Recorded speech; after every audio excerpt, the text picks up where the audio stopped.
Hello and welcome to episode number 7. This is the last episode of this series. In this episode, I'm going to be talking about registering services, different implementations of a service per environment, and a couple of other scenarios in which environments can be really helpful. I hope you've already watched the previous episodes. If that's not the case, make sure you do that.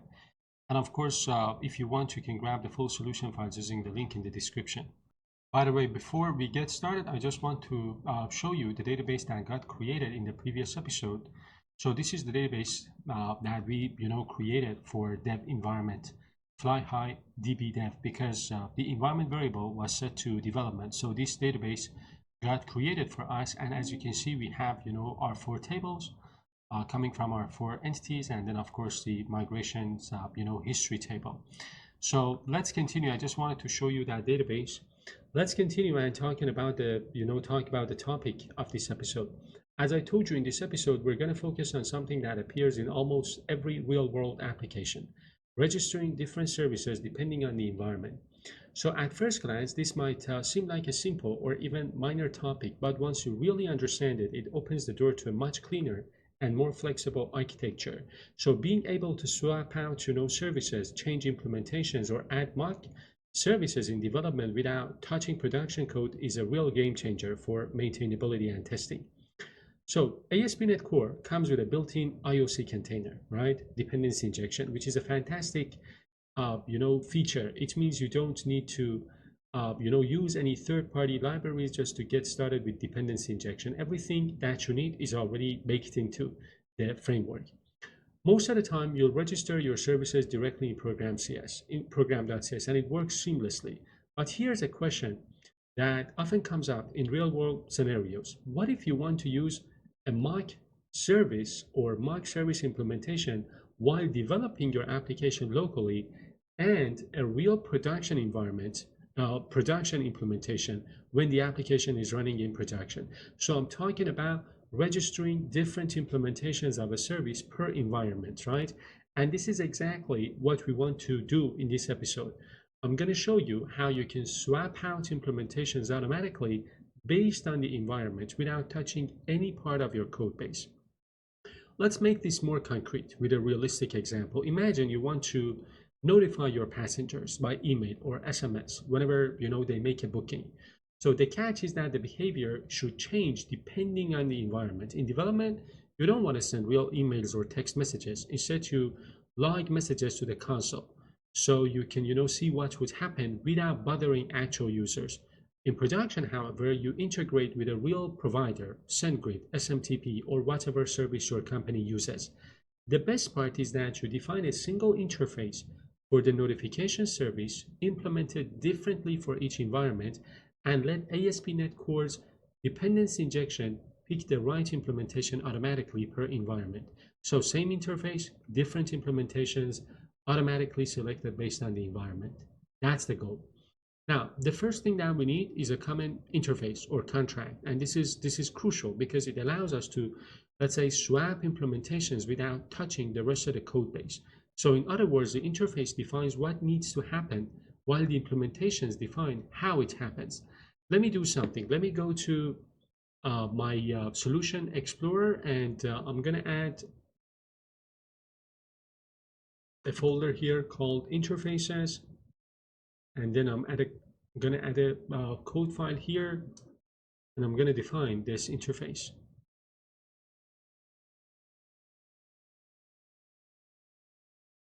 So a simple, interface. It doesn't, specify whether to use email or SMS. It doesn't care about SendGrid or SMTP. It doesn't differentiate between production or, development. Now we're going to create a mock implementation that we'll use in development. So let me go ahead and create another folder. I'm going to call it services. I know that the solution architecture is not perfect, but I want to stay focused on the topic of this video, registering things based on environment. So this is the mock implementation of the service.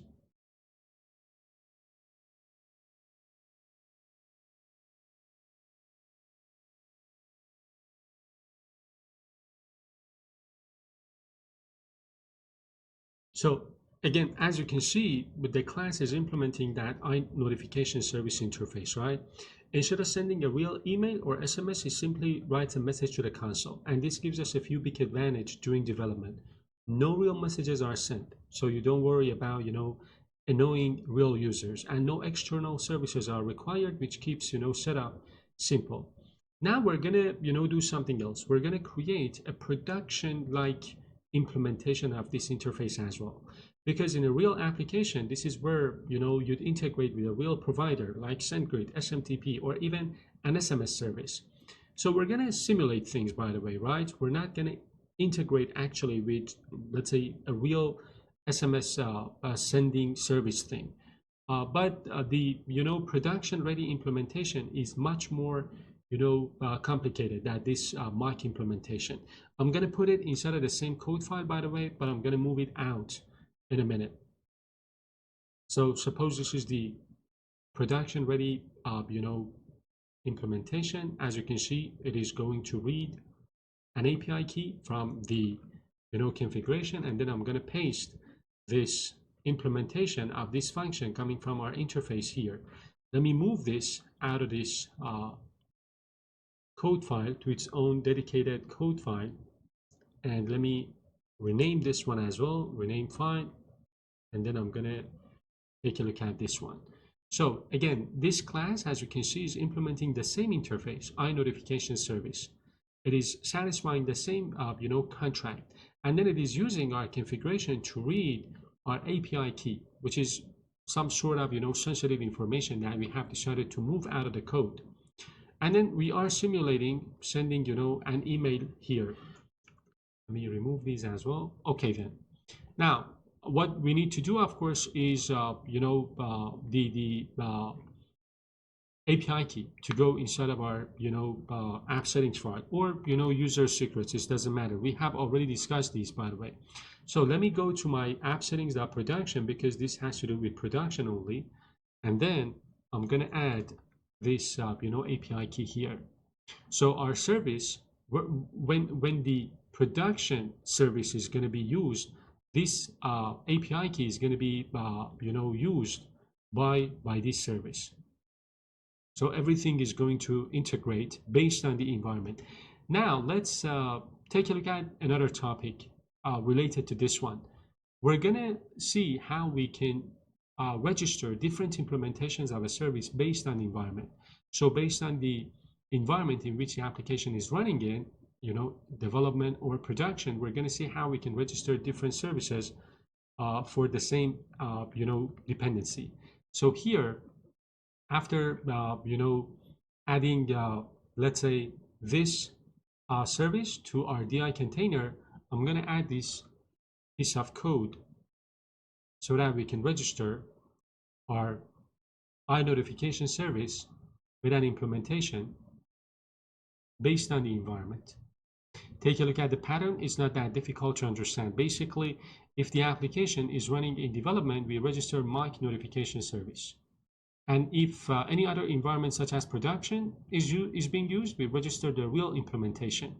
And the beauty of this approach is that the rest of the application doesn't need to know or care, which service is being used.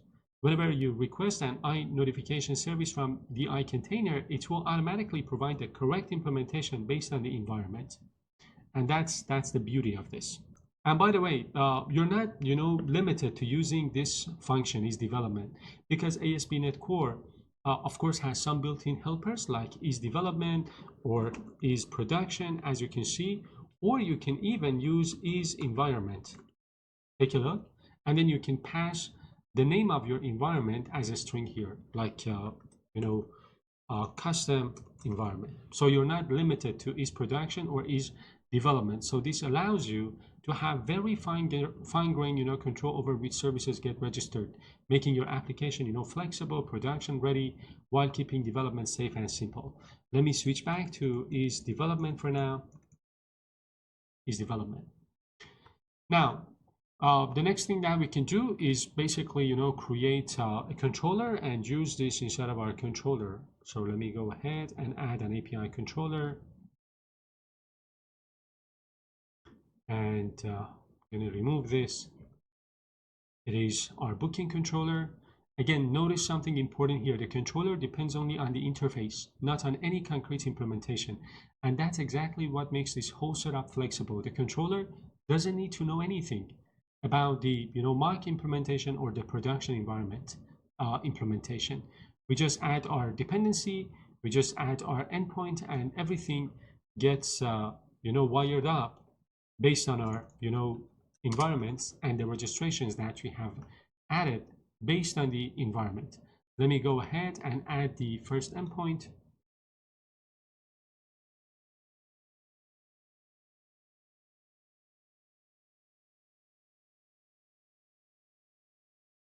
The code here is also, very simple. So basically the booking is saved to the database. We load the registered, the related passenger from the database, and we call send booking confirmation async on the injected, notification service, and that's it. Whether this results in a console log or a real email being sent depends entirely on the environment in which the application is running, not on the controller code. And this is a clean, maintainable approach that keeps your architecture flexible and testable. Now I'm going to go to my app settings file. I've got an error here. This has to be a booking, not a booking controller. Now let me go to my HTTP file. And here I'm going to add this. And then I'm going to go and run my API using .NET Run.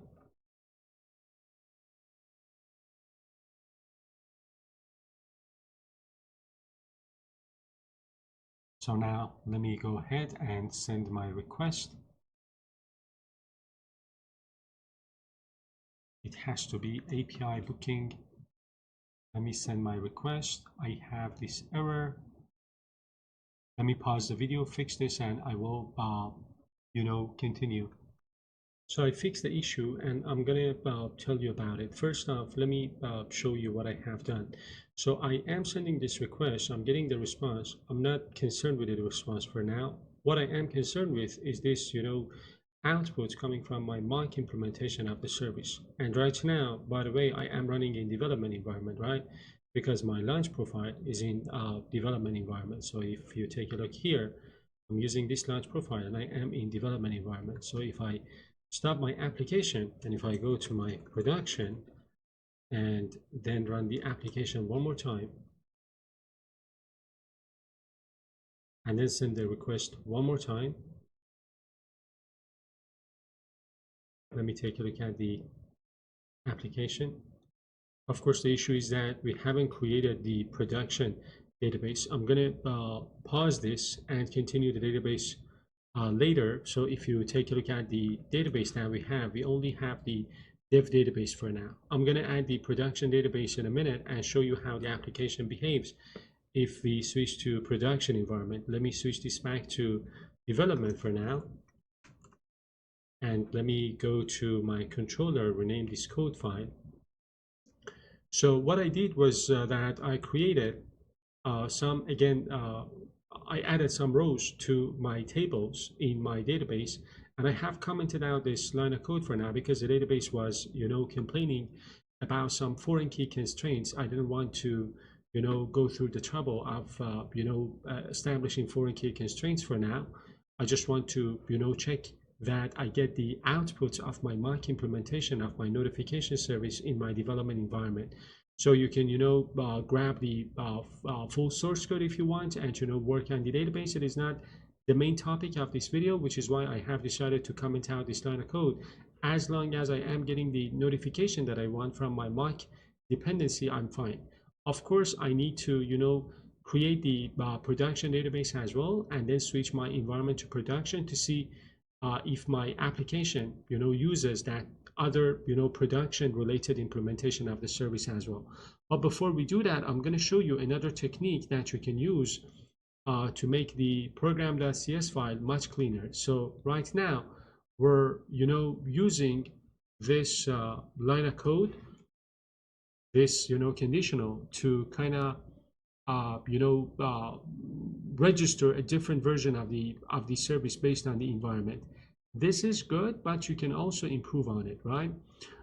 So again, the goal is to avoid stuffing all of our environment-based, service registrations directly in our program.cs. What we need to do is to extract, this logic into a partial class, which makes our startup code much cleaner and easier to maintain. What I am going to do is to create a folder inside of my project. I'm going to call it registrations, and then inside of this, I'm gonna, add this partial class.